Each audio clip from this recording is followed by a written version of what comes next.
All right, guys, got this 2002 Ford F-350 dually with the 7.3. Gonna show you how to change the belt tensioner as well as the belt. So let's go for it. All right, here's the part numbers for the tensioner. And then part number for the drive belt for the 7.3. Autocraft parts. All right, first thing first, the way this belt is put on, you do have to remove the upper radiator hose in order to get the belt off. So what I'm gonna do is drain the coolant, at least a gallon, so that way I can take this hose off without making a big old mess and pull the belt off. I'll show you how to do that. If you want, you can just pull off the upper radiator hose. That's entirely up to you, but I'm gonna go ahead and drain it about a gallon, show you how I do that, and then I'll go ahead and remove everything else.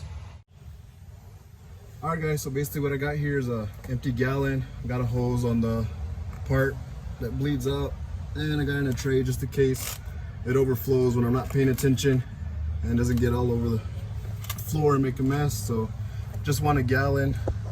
So I'm gonna break that loose.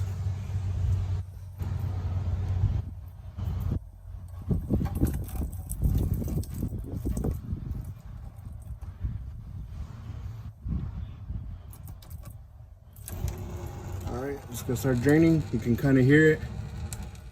I'm gonna open the radiator cache to start coming out a lot more.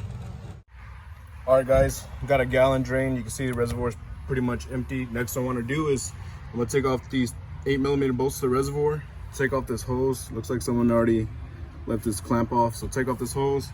Got an 8mm bolt here, 2 down there. Take them off so I can kind of move the reservoir out of the way. It's gonna give you more room to get the tensioner out.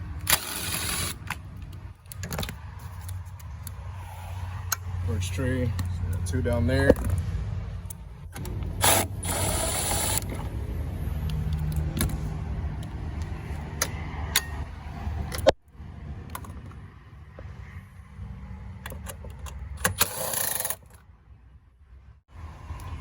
Once you have the hose and the bolts off, basically what you're gonna do is lift up the reservoir, kind of turn it, get it out of the way. So it gives you some room. You can access the tensioner right there. So we're gonna go ahead and move the tensioner. You're gonna need a 1/2-inch ratchet and get in there. All right, so that tensioner does have a good amount of tensioner, so I'm not gonna be able to record it, but you basically wanna pull it that way and then get the belt off.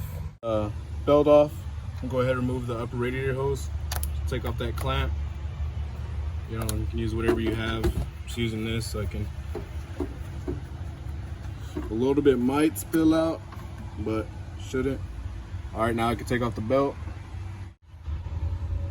Okay, also another thing, before you take off the belt, make sure you draw a diagram or take a picture of the way the belt's routed. This one already has a sticker, so I'm just gonna use that. But I've already done none of these, so I already know how it goes. But if you've never done one, just make sure you know how your belt goes before you take it off.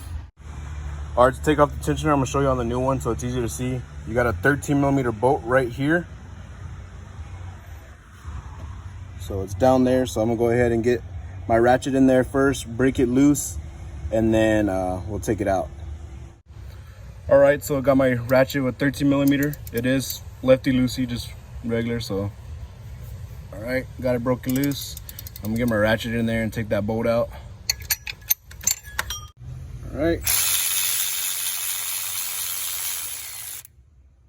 off, so we can pull it out.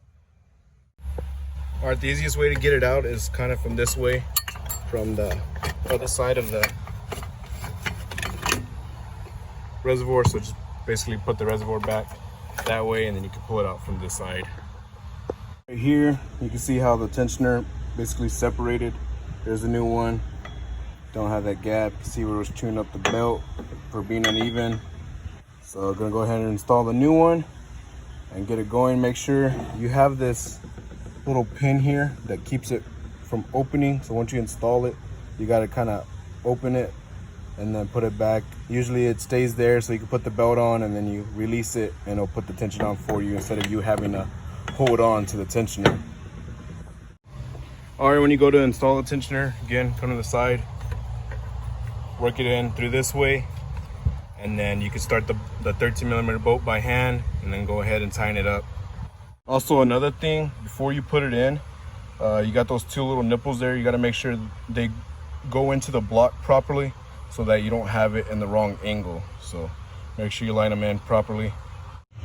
All right, so I got the bolt started just so I can show you. See, like, I can't push it in there, but if you turn it, you'll find that sweet spot where it goes in. Now I can't turn it, but so make sure you don't have it offset. Find that sweet spot, goes in, and then tighten up your bolt.